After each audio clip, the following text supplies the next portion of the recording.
Matt Rhule puts Nebraska on lockdown 10 days into preseason camp. We'll explain as we start the show.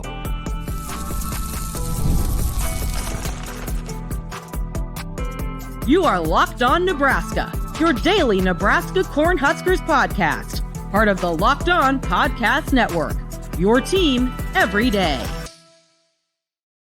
All right. Good morning, and thanks for making Locked On Nebraska your first listen every day. We are free and available wherever you get your podcasts, and we're on YouTube, part of the Locked On Podcast Network, your team every day. And today's episode is brought to you by FanDuel. Make every moment more as we transition to the fall sports season. Sports aren't quite going like we want them to right now, but this summer, FanDuel is hooking up all customers with a booster, a bonus daily. That's right. There's something for everyone every day, all summer long. Head to FanDuel.com to get started.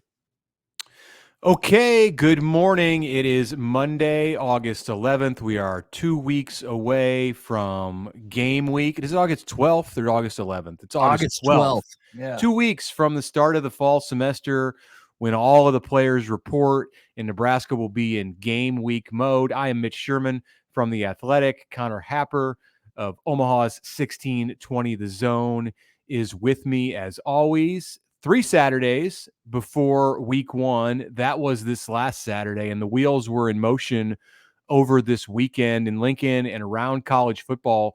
We are going to check in on some of Nebraska's neighboring states, the programs in those states later in this episode. But first, we've got to get to this scrimmage in Lincoln on Saturday, because what happened? Well, only a select few know what happened, because Connor, Matt Rhule locked it down. There were signs posted on the doors outside the Hawks Championship Center on Saturday morning that said practice closed. That means it was closed to the media, which is typical, but also to players' family members, friends of the program, former players. Yes, Matt Rhule went full on super secret shutdown mode, and maybe we have a little bit of a hint as to why that's the case. What are we to make of this right off the bat, the initial closing of the doors? Well, his explanation of it, and we'll play it for you guys right here. His explanation, he was asked after the practice on Saturday why it was so closed down. Also, there was one visitor at practice, and he'll tell you about that in this clip. Here's Matt Rhule after practice on Saturday. I closed it completely, yeah. Because I thought, because we love when parents come, we love when former players come, we want when high school coaches come. I wanted the players to have like this space of like, no one's watching, let me just go play. You know what I'm saying? Like, you know, you can say what you want. Like when your mom, your dad, your sister, brother's there's an extra little something. And, you know, I've had a lot of guys mention that to me. Like, hey, you know, sometimes it's hard for me when parents are watching or it's just watching. So I thought just the 2 scrimmages, we would shut it down. You know, Coach Osborne came and no one had the guts to tell him to leave. So, and I certainly didn't.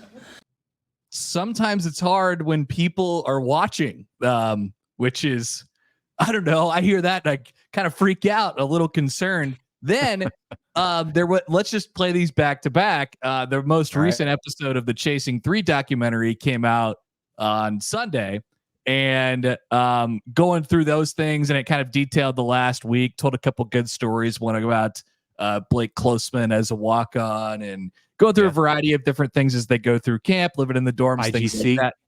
Isaiah Garcia Castaneda, a good one as well. That's probably a guy to watch as of right now. I think we probably haven't been talking about him enough, but there was a clip from the open practice, the one that was open to fans on Saturday. And if you guys were at the practice, you saw Matt Rhule pull his team aside and have a bit of a discussion for a little while. Here's what was said in that discussion. Hey, look at me real quick. If you guys want to know why we've lost a lot of close games, you just saw it, okay? We thud here, but because there's people watching, you don't want to look stupid because you're leveraging the football. We're just grabbing people and pulling them down, which means either you're not a good athlete or you're not doing what we're trained to do. Our seniors, their first drive, they go sit on the bench and practice. Appreciate it. And a fight breaks out. A fight breaks out in front of the fans. So I'll make my point. But this is why we lose. Because the minute there's people here, we don't do what we do anymore. How about we have pride in the way we practice, Jamari? Do your job the right way while we're out here. Yes? Do everything right. You can't change your shot with the game on the line. You do what you do, and I'm demanding you do it right. Or I promise you this will be a long night. For no reason other than I'm not losing, and that was losing. not the result. The process sucked. So go to the rest of the practice, and I expect a standard, Ty. I expect a standard from you older guys. It's time to win. It's time to win. Winning is every day. Let's get to work. Okay.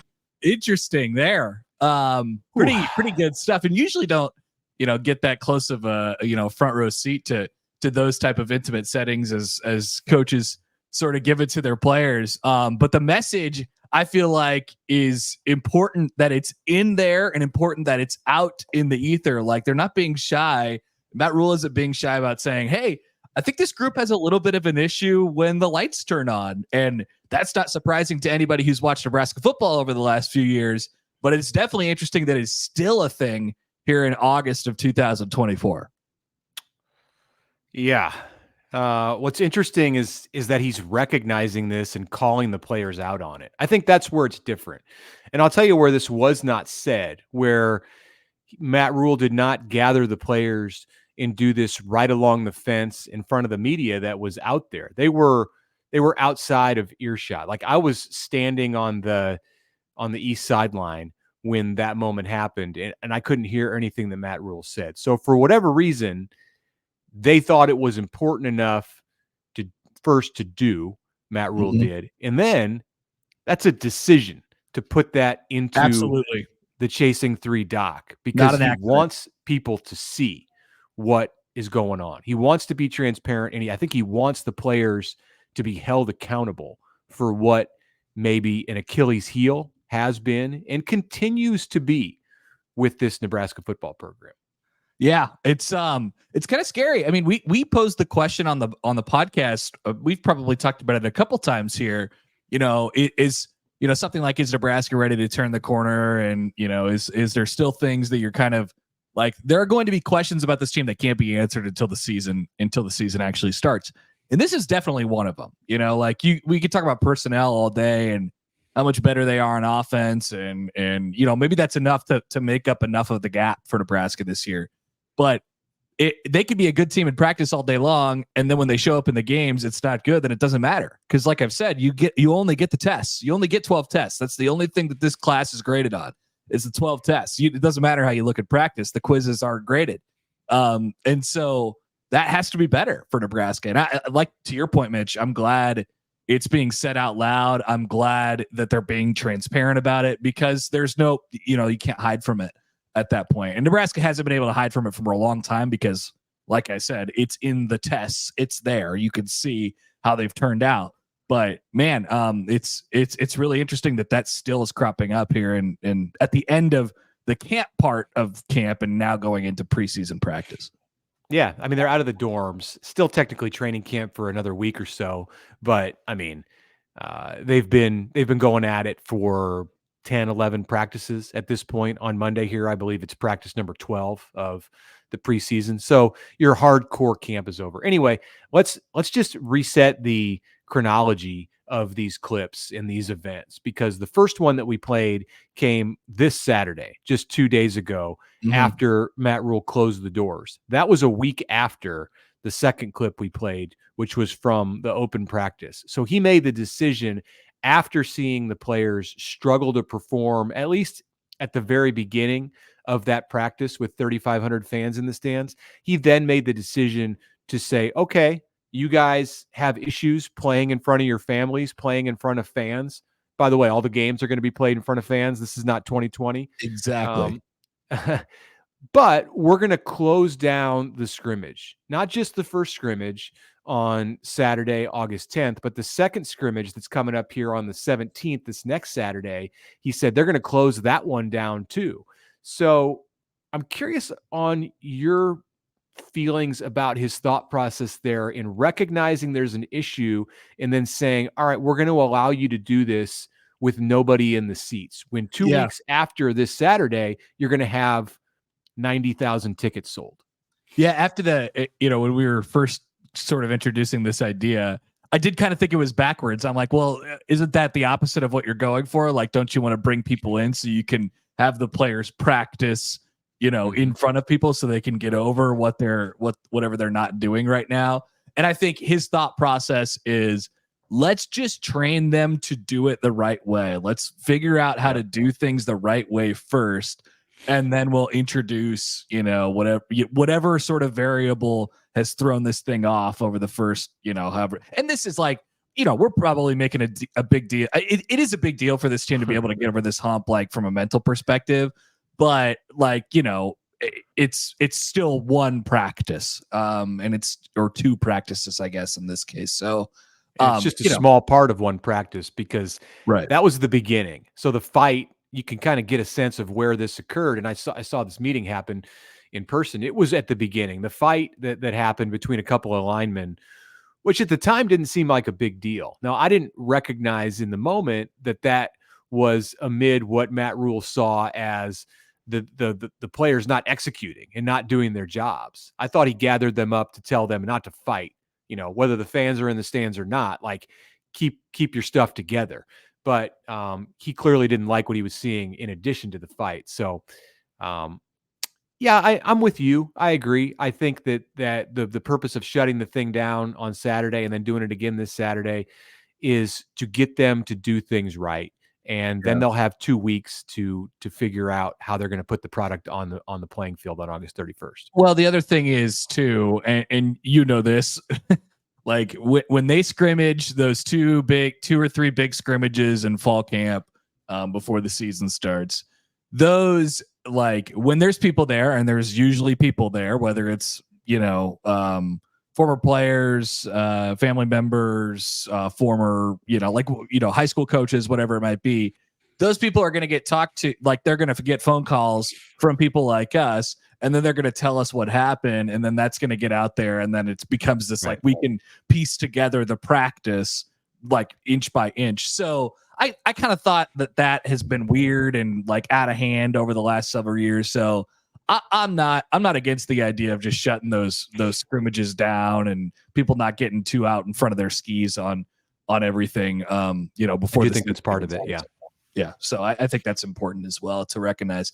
All right. Let's take our first break here on the show. Let's check in with our friends. We've checked in with our friends out west in the Mountain Time Zone. Let's go across the Missouri River East and check in on Iowa, who had a scrimmage over the weekend as well. And they have a bit of a situation at quarterback. We'll explain when we return.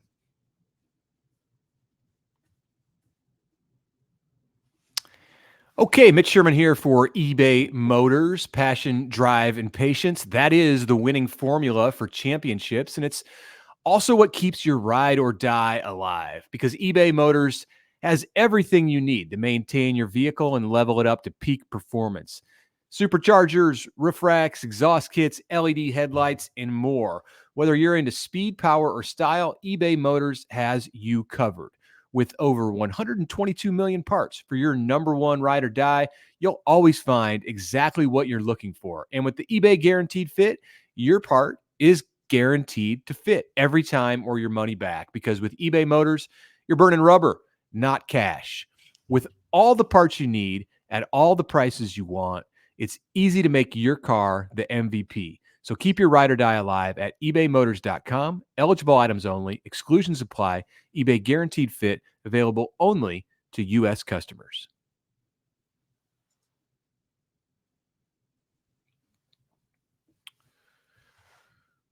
Okay, welcome back to the Locked On Nebraska podcast on this Monday. Mitch Sherman of The Athletic here with Connor Happer from Omaha's 1620 The Zone.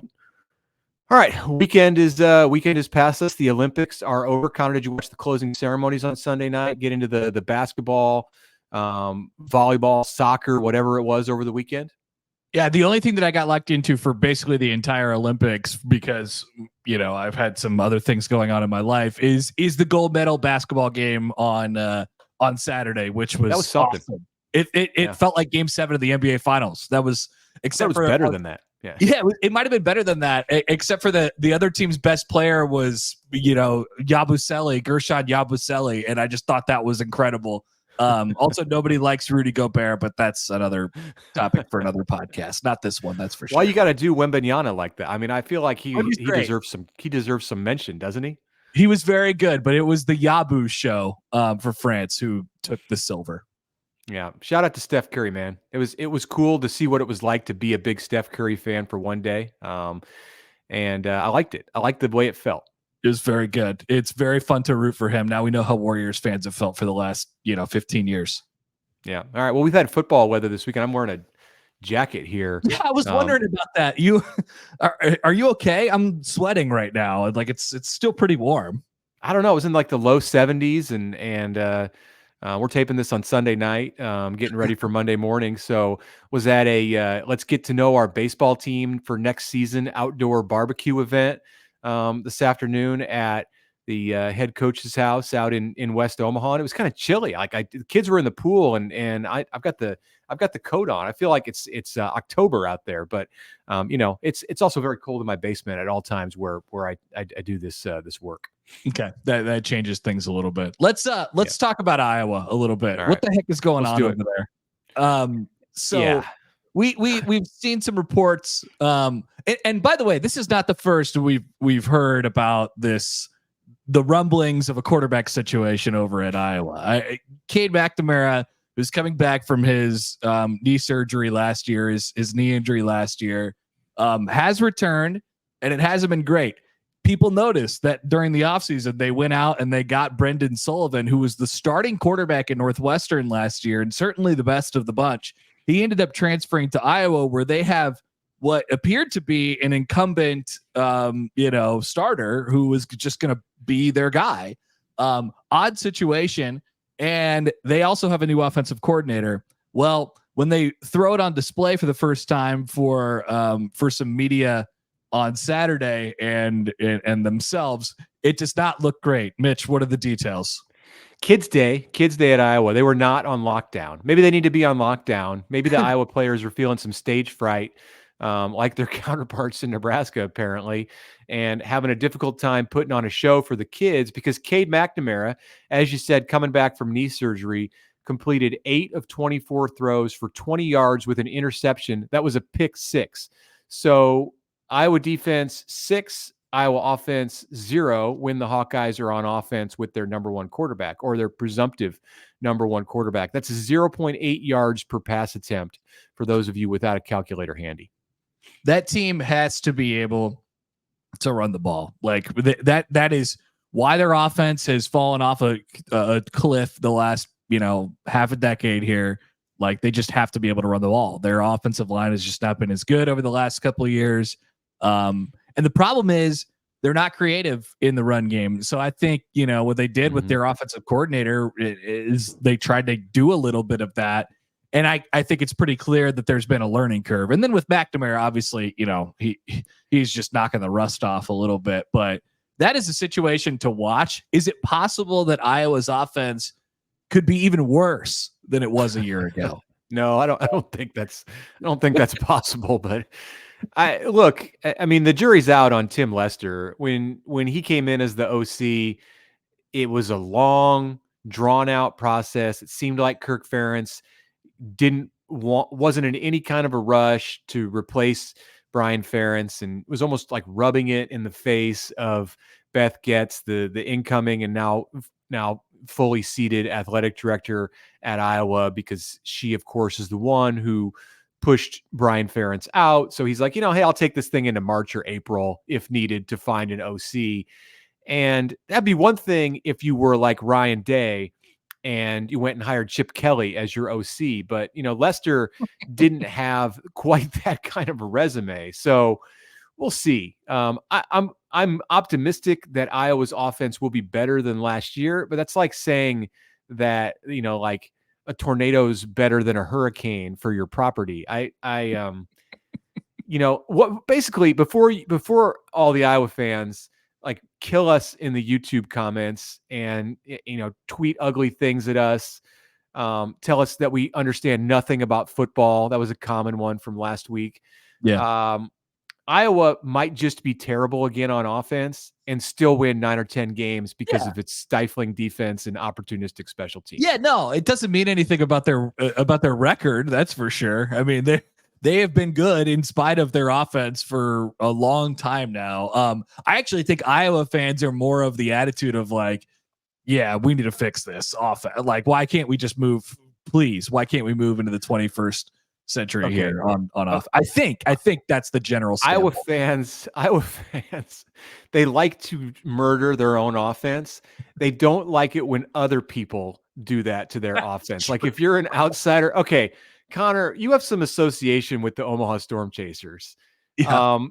Did you see what happened on Saturday night with the Omaha Storm Chasers on social media? I did. I did see a tweet. Were you in any way involved in this? I must ask first. I was not involved. Okay. I was surprised to see the tweet. I do know who is responsible, and I support it completely. I'll just say that. I'll throw my support behind it. Just like going all in on the Hawkeyes. Well, I mean, 3, Mitch. I mean, what? How many times did Iowa score 16 last year? Like, 3, 4. Need anyone be reminded that Iowa still has not scored since the field goal that beat Nebraska, and they've played 8 quarters of football since then. I think we've mentioned that previously on the pod, but it may get mentioned again until Iowa actually does get in the end zone or at least kick a ball through the uprights. Should we check in on Deion again? Do we need to do this? We're gonna have to do it. Okay. Should we wait until the final segment? Yeah, I think we should go to the final segment because I think this is something that deserves its own segment. Is there anything else from Saturday?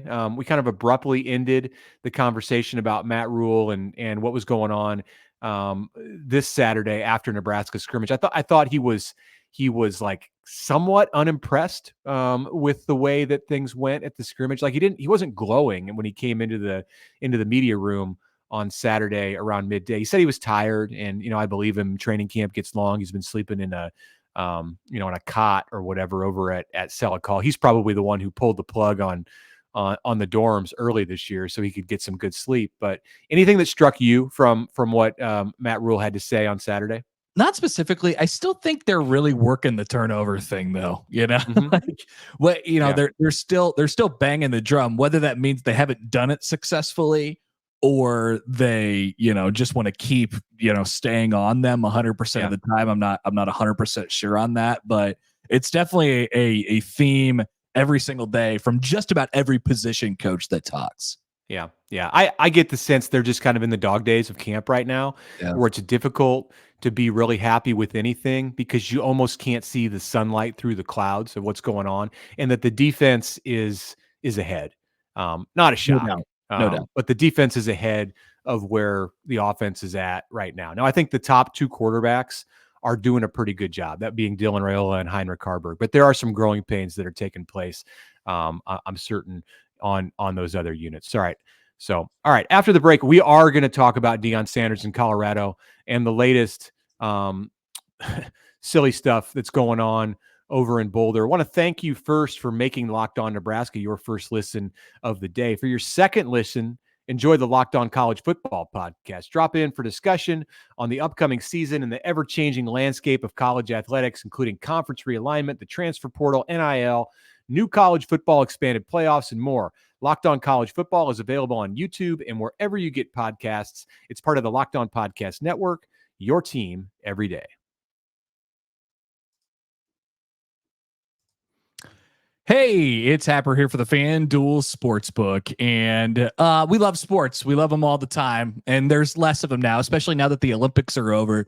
We're just waiting until college football season, the NFL rolls around. We do have some time for that. Major League Baseball in the meantime, though. So you can head over to the FanDuel Sportsbook. We would encourage you to do that right now. New customers get $150 in bonus bets with any winning $5 bet. That's $150 so you can bet on spreads and money lines and player props and more. There is a section, Mitch, on the FanDuel Sportsbook under the MLB tab called CHW Next Win. When will the White Sox win their next game? It's up there for you. They're on the FanDuel Sportsbook. It's very, very exciting. That's fantastic. You could bet that the White Sox won't win any games before August 22nd at plus 1,600. That's not for another week and a half, by the way. So we would encourage you to get on the action of the FanDuel Sportsbook. Once again, $150 in bonus bets with any winning $5 bet. Head to FanDuel.com/lockedon. FanDuel, America's #1 sportsbook.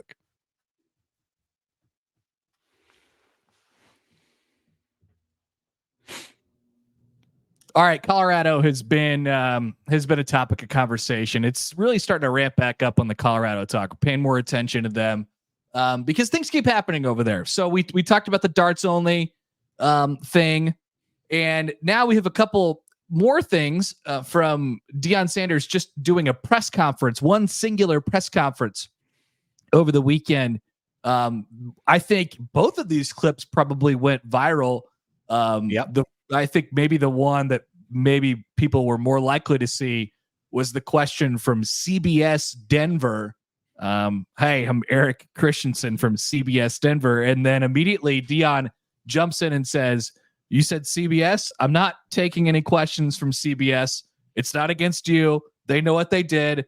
They did me dirty. And nothing but love for you. I love you, but I have to disrespect you right now. And it's all because of CBS." Now, why is Deion Sanders mad at CBS? It's so many arms of CBS. The arm specifically that Eric works for at a Denver TV affiliate has nothing to do with what he's mad at. Certainly. What is Deion mad at?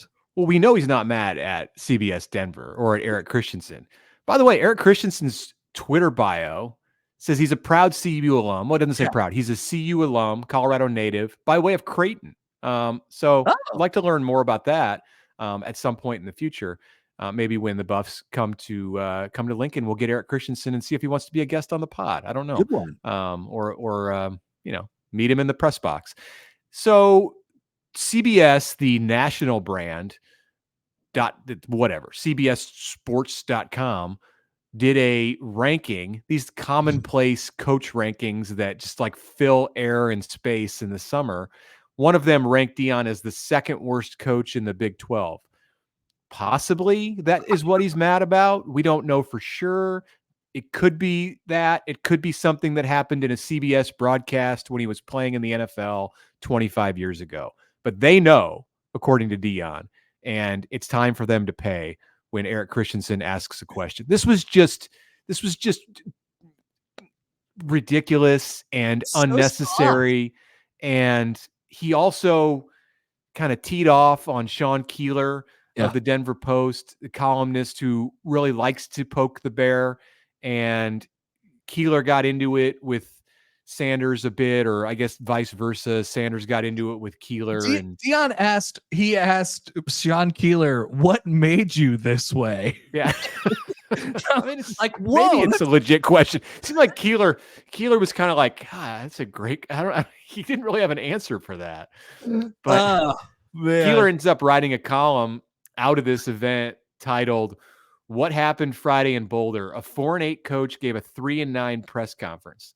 And he called Deion desperate and afraid in his column. So, take it for what it's worth. It's a press conference. There is no such thing as a 3-9 press conference, but this is not worth a lot. It gives us something to talk about. It probably got Sean Keeler more reads on his column Saturday that appeared in the Denver Post than anything he's written about Colorado since like last year around the Nebraska game, like before people realized that the Buffs were just like doing this with mirrors and not really anywhere close to as good as they appeared. But now we're talking about Colorado again. And I think part of this with Deion is just shenanigans, and he's flying by the seat of his pants. And then a little bit of it is strategy. Like, maybe he's trying to take the attention away from his team. I don't know. Maybe Keeler's right, and he thinks that he's got a bad team in front of him, and he's legitimately worried and biting his nails off, and it just like shows in the way that he answers questions. We'll find out. We'll find out in about 3 weeks when Colorado hosts North Dakota State. And if we don't find out then, I think we'll find out a lot more, for better or worse, on September 7th in Lincoln. Yeah, I don't think it's a reflection on what Deion thinks of his team. I don't think it's a reflection of his team at all. I think it's just, he has a long history of not doing well with criticism. Like, that's it. Mm-hmm. I mean, it's been this way at Colorado. Like, he's had these dust ups probably, I don't know, once a press conference. It happens every single time he does one. He's like, what are you from again? Oh yeah, you did that. He just holds these grudges all the time on the littlest things. he has problems dealing with criticism. It's not a reflection on his football team. Probably not, because, maybe the most famous one was it Ed Werder after the TCU game last year when Colorado won, and Deion, everyone was eating crow because, myself included, and I think all kinds of people nationally thought Colorado was going to be a joke going into last season. There's just no way you could get 70, 80 players out of the transfer portal, and what was going to happen with the line play. Sure, they had Travis Hunter, who's a great player, Deion Sanders, but really, how are you going to go win football games? And then they went out and smoked the team that had played for the national championship the last time that we saw TCU. And Deion was just all over everybody in the post-game press conference then. And, did you believe, that kind of thing. So that wasn't a reflection on his team in any kind of a negative way. So with that in mind, this probably also is not. I also think he has a lack of understanding of how media works, but I don't think he cares. Even though he was part of the media, but whatever. I know. So I'm sure more fun will be had in the next 3 weeks before they start their season, which once again, they open up against North Dakota State on a Thursday night. That gets even more interesting before they head to Lincoln. Okay, Mitch, that's it for us today. We'll have plenty more thoughts on camp and as we continue on, get closer to the season. Tuesday in Lincoln, we'll have Rob Dvorak and some Nebraska players. So we'll preview that before the show tomorrow. Excellent. And a thank you before we let you go for making Locked On Nebraska your first listen today. Now go check out the Locked On College Football podcast. Plenty to cover on that one. Maybe even a touch of Deion Sanders. Spencer McLaughlin's got you covered over there. You can find the link to Locked On College Football in the description of this podcast, so you don't even need to search. That's part of the Locked On Podcast Network, your team every day.